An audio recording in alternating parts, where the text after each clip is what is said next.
Brilliance Audio presents the unabridged recording of Self Comes to Mind, Constructing the Conscious Brain by Antonio Damasio, performed by Stella.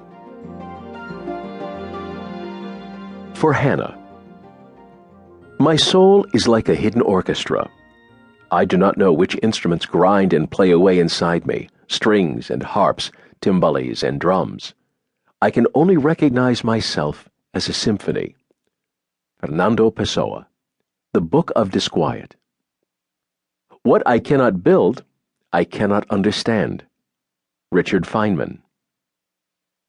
Part 1. Starting over.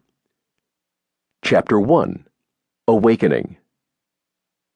When I woke up, we were descending. I had been asleep long enough to miss the announcements about the landing and the weather. I had not been aware of myself or my surroundings. I had been unconscious.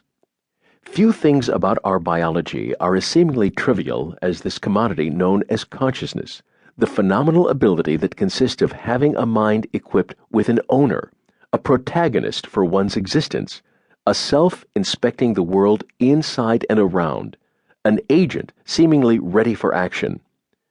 Consciousness is not merely wakefulness.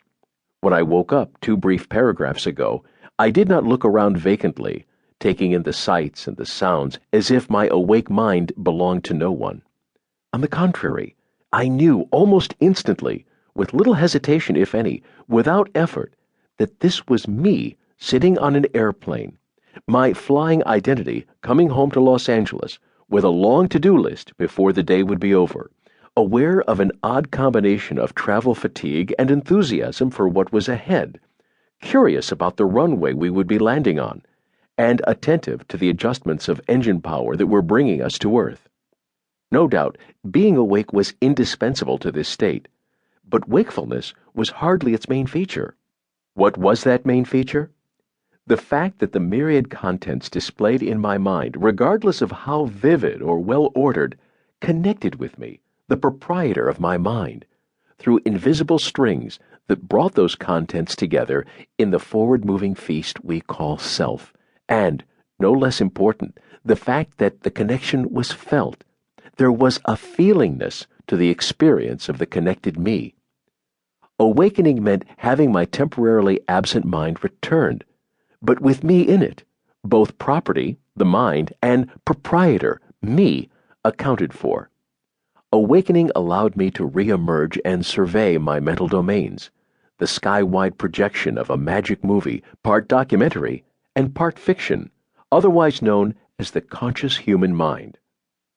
We all have free access to consciousness, bubbling so easily and abundantly in our minds that without hesitation or apprehension, we let it be turned off every night when we go to sleep, and allow it to return every morning when the alarm clock rings, at least 365 times a year, not counting naps. And yet few things about our beings are as remarkable, foundational, and seemingly mysterious as consciousness. Without consciousness, that is, a mind endowed with subjectivity, you would have no way of knowing that you exist, let alone know who you are and what you think. Had subjectivity not begun, even if very modestly at first, in living creatures far simpler than we are, memory and reasoning are not likely to have expanded in the prodigious way they did, and the evolutionary road for language and the elaborate human version of consciousness we now possess would not have been paved. Creativity would not have flourished. There would have been no song, no painting, and no literature. Love would never have been love, just sex. Friendship would have been mere cooperative convenience. Pain would never have become suffering.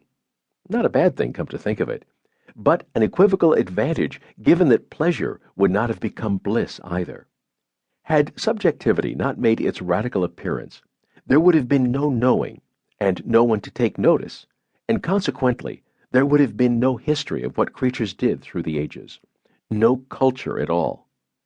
Although I have not yet provided a working definition of consciousness, I hope I am leaving no doubt as to what it means not to have consciousness. In the absence of consciousness, the personal view is suspended. We do not know of our existence, and we do not know that anything